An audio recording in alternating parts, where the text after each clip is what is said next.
விவசாயிகள் வேலை செய்யும் போது தலையில் ஏன் துண்டு கட்டி கொண்டு வேலை செய்கிறார்கள் தெரியுமா? அதை குறித்த காரியங்களை இந்த பதிவில் நாம் பார்க்க போகிறோம். தலையில் துண்டு கட்டுவதனால் நேரடி வெயில் தாக்காமல் தலை மற்றும் முகம் வெப்பத்தால் பாதிக்கப்படாமல் பாதுகாக்கிறது. அதிக நேரம் வெளியில் வேலை செய்யும் பொழுது வெப்ப அழுத்தத்திலிருந்து பாதுகாப்பாக இருக்க உதவுகிறது. வயலில் வேலை செய்யும் மற்ற விவசாயிகள் அனைவரும் இதையே கட்டிக்கொண்டு வேலை செய்வார்கள்.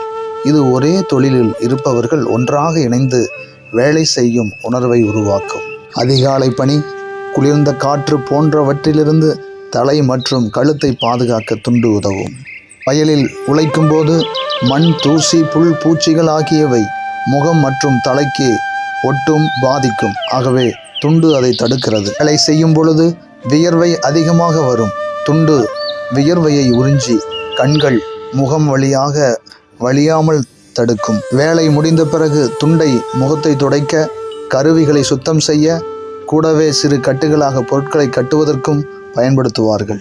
இதனால் தலையில் துண்டு கட்டுவது என்பது வெறும் பாரம்பரியமாக அல்லாமல் பாதுகாப்பு, சுகாதாரம், வசதியான வேலை, உடல் நலம் ஆகியவற்றை கருத்தில் கொண்டு ஒரு புத்திசாலித்தனமான நடைமுறையாயிருக்கிறது. நன்றி, வணக்கம்.